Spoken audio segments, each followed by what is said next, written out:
और अब आ रही है वायरल खबरों की। गर्मी हर किसी को परेशान करती है, लेकिन अगर आप पशु पक्षियों को गर्मियों से बचा दें तो शायद उनकी जान भी बच जाएगी। इसका एक सबूत भी एक वीडियो में कैद हो गया। इस वीडियो को देखिए, आप समझ जाएंगे कि हम ऐसा क्यों कह रहे हैं। बढ़ती गर्मी न सिर्फ इंसानों को परेशान करती है, बल्कि पशु पक्षियों के लिए भी ये गर्मी काफी खतरनाक होती है। ऐसा ही एक वीडियो सामने आया है जिसमें दिख रहा है कि कैसे एक चिड़िया जमीन पर बेसुध पड़ी है। तस्वीरें ध्यान से देखिए। कुछ देर बाद वहां से कोई गुजरता है और पानी से उस चिड़िया को नहलाने की कोशिश करता है जिससे वो जाग जाए, लेकिन जब वो चिड़िया नहीं उठती तो वो किसी तरह उसे पानी पिलाते हैं और फिर उसे थोड़ा होश आता है और धीरे धीरे खुद को संभालती हुई दिखाई देती है। यानी गर्मी से अपना और पक्षियों का बचाव करना दोनों ही बेहद जरूरी है।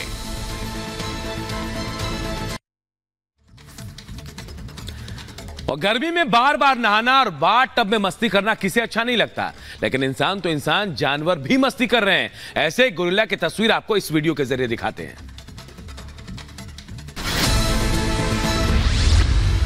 गर्मी के दिनों में बाथ टब में नहाना किसे अच्छा नहीं लगता। वहीं अगर कोई आपसे पूछे कि क्या आपने कभी गोरिल्ला को नाचते देखा है, वो भी पानी के साथ खेलते खेलते, अगर नहीं देखा तो ये वीडियो देखिए। ये गोरिल्ला न सिर्फ बाथटब में नहा रहा है बल्कि उसमें नाच गा भी रहा है।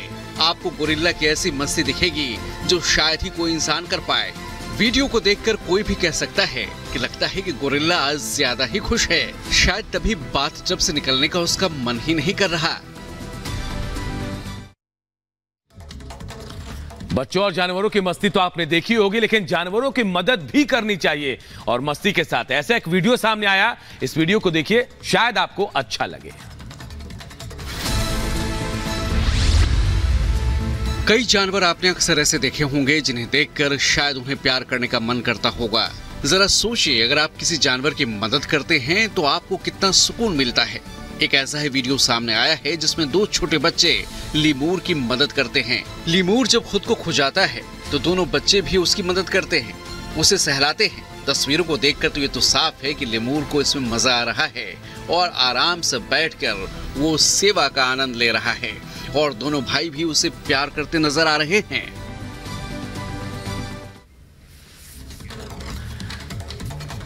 और अब बात बोटिंग की करते। बोटिंग हर किसी को पसंद है, लेकिन जरा सोचिए तेज लहरों में बोटिंग हो तो कितना मजा आता है। ऐसे एक वीडियो इन दिनों सोशल मीडिया में वायरल हो रहा है, ये वीडियो देखिए। बोटिंग करना किसे नहीं पसंद, और ये तब और भी ज्यादा मजेदार हो जाता है जब गर्मी बढ़ने लग जाए। लेकिन तस्वीरें देखिए, पानी की तेज लहरों के बीच लोग अपनी बोट को उतारते हैं। फ्लोरिडा में कुछ लोग तेज लहरों पर सवारी करते हुए और कचरे से भरे डिब्बे समुद्र में फेंकते हुए नजर आए।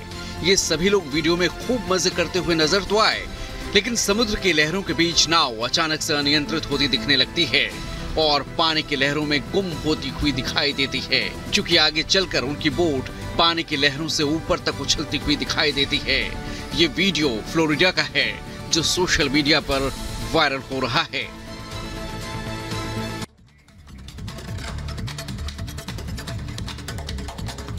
अक्सर आपने रस्सी पर करतब करते हुए बच्चों को देखा होगा, लड़कियों को देखा होगा। ऐसी एक वीडियो इन दिनों सोशल मीडिया में वायरल हो रही है। आप सोच रहे होंगे कि आखिर इस वीडियो में है क्या, तो आप रस्सी में कितने करतब कर सकते हैं, ये इस वीडियो को देखकर आप सोचिए।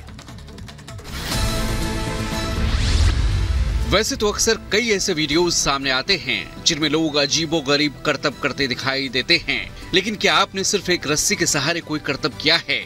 अगर नहीं तो शायद ये वीडियो देखकर आप हैरान होने वाले हैं। जी हाँ, इस वीडियो में एक लड़की एक रस्सी के सहारे कभी उस पर लेटकर, तो कभी खड़ी होकर, तो कभी बैठकर लगातार उस पर कई तरह के स्टंट करती है। पूरे वीडियो में लड़की ने अपना संतुलन नहीं खोया, बिना गिरे बिना रुके अपने करतब को दिखाया।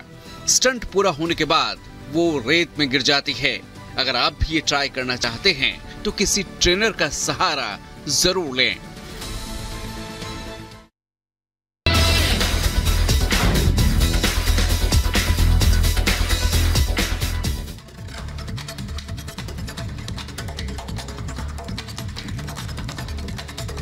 उत्तर प्रदेश की 80 सीटों की बात अगर हम करें तो बीजेपी की तैयारी भी खास है। मुद्दा बेहतर कानून व्यवस्था और यूपी का विकास। इरादा जीत हासिल करना है। रिपोर्ट में हम पूरी खबर आपको दिखाते हैं।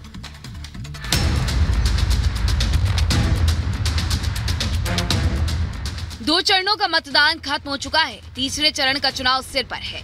ऐसे में बीजेपी की तैयारी भी उसी तरह की है। तीसरे चरण में यूपी की 10 सीटों पर वोटिंग होनी है, जिसके लिए बीजेपी के दिग्गजों ने पूरी ताकत झोंक दी है। पीएम मोदी, अमित शाह और सीएम योगी ताबड़तोड़ रैलियां कर रहे हैं। लक्ष्य है किसी तरह से 400 पार के आंकड़े तक पहुंचा जा सके। चुनावी मौसम में बदायूं पहुंचे अमित शाह ने जनता से समर्थन की अपील की। कमल के निशान पर आप जब बटन दबाएंगे, आपका दिया हुआ एक एक वोट नरेंद्र मोदी को प्रधानमंत्री बनाने वाला है। ये चुनाव जो है नरेंद्र मोदी जी को तीसरी बार प्रधानमंत्री बनाने का है। तीसरे चरण में यूपी की जिन सीटों पर चुनाव होने हैं उनमें आगरा, फिरोजाबाद, फतेहपुर सीकरी, संभल, हाथरस, मैनपुरी, एटा, बदायूं, आंवला, बरेली की सीट शामिल है। अगर इन सीटों के पिछले प्रदर्शन पर नजर डालें तो 2019 के लोकसभा चुनाव में 10 से 8 सीटों पर बीजेपी ने प्रचंड जीत दर्ज की थी, जबकि 2 सीटों पर समाजवादी पार्टी को जीत मिली थी। दंगाइयों और अपराधियों के खिलाफ सीएम योगी की जीरो टॉलरेंस की नीति सुर्खियों में रही है। जिस तरह से सीएम योगी ने यूपी से अपराधियों का सफाया किया, उसकी चर्चा हर तरफ हो रही है। एक समय था उत्तर प्रदेश को अपराधियों का गढ़ माना जाता था, लेकिन 2014 के उत्तर प्रदेश में बदलाव आया। सूबे में सीएम योगी की सरकार बनी और यूपी विकास के पथ पर लौटा। मोदी जी ने बाबा काशी विश्वनाथ के कॉरिडोर को बनाकर बाबा को फिर से सम्मान देने का काम नरेंद्र मोदी जी ने किया। पहले 2 एयरपोर्ट थे, अभी 9 है और एशिया का सबसे बड़ा एयरपोर्ट जेवर उत्तर प्रदेश के अंदर बन रहा है। 10 साल तक सोनिया मनमोहन की सरकार थी। 10 साल तक आपने यूपी को क्या दिया? पिछले 10 सालों में 25 करोड़ से ज्यादा लोग गरीबी रेखा से बाहर आए हैं। केंद्र की मोदी सरकार गरीबों और महिलाओं के लिए कई योजनाएं चला रही है। यही वजह है कि विरोधी जब जब मोदी को टारगेट करने के लिए हमले करती है, बीजेपी करारा पलटवार करती है। कल्याणकारी योजनाओं का कार्य किस हद तक हुआ? 80 करोड़ गरीब राशन की सुविधा का लाभ प्राप्त कर रहे हैं। 60 करोड़ लोगों को आयुष्मान भारत की 5 लाख रुपए की सुविधा प्राप्त हो रही है। 50 करोड़ लोगों को जनधन अकाउंट खोल करके कांग्रेस और सपा बसपा के लूट से मुक्ति दिलाने का काम किया गया है। उत्तर प्रदेश की बाकी सीटों पर चुनाव को लेकर बीजेपी की तैयारी पूरी है। पिछले चुनाव में प्रदर्शन भी शानदार था। हालांकि इस बार समाजवादी पार्टी की चुनौती भी बरकरार है। सपा कह रही है कि बीजेपी सिर्फ धर्म की राजनीति करती है। बीजेपी को परिवार से दिक्कत है। अगर ये जो परिवारवाद चिल्ला रहे हैं, अगर वो संकल्प लें कि किसी परिवार वाले को टिकट नहीं देंगे और किसी भी परिवार वाले से वोट नहीं मांगेंगे, तो बताओ कितने बचेंगे? ये संघर्ष वाला है, मैदान में रहने वाला परिवार है। और फिर हम सब परिवार तो एक ही तो है, पीडीए परिवार। कहते हैं दिल्ली की सत्ता का रास्ता यूपी से होकर गुजरता है। यही कारण है कि बीजेपी यूपी की 80 सीटों पर जीत दर्ज करने के लिए जोर शोर से जुटी हुई है, ताकि किसी तरह से लक्ष्य तक पहुंचा जा सके। Bureau report, Republic Bharat.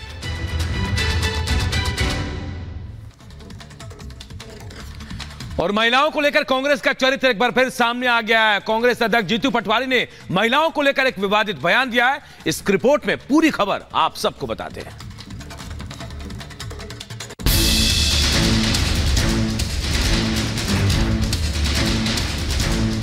BJP नेता इमरती देवी के खिलाफ जीतू पटवारी के बयान के बाद बीजेपी कांग्रेस पर हमलावर है। जीतू पटवारी ने इमरती देवी के खिलाफ आपत्तिजनक टिप्पणी की और इसके बाद बीजेपी ने कांग्रेस को बुरी तरह घेरा। जीतू पटवारी ने क्या कहा, पहले जरा वो सुन लीजिए। जीतू पटवारी के विवादित बयान के बाद इमरती देवी ने उनके खिलाफ एफआईआर दर्ज करवाने की बात कही है। देखो ऐसा है, अब इमरती जी का रस खत्म हो गया, जो अंदर चाशनी होती है, अब उनके लिए मैं कुछ बात नहीं करूंगा।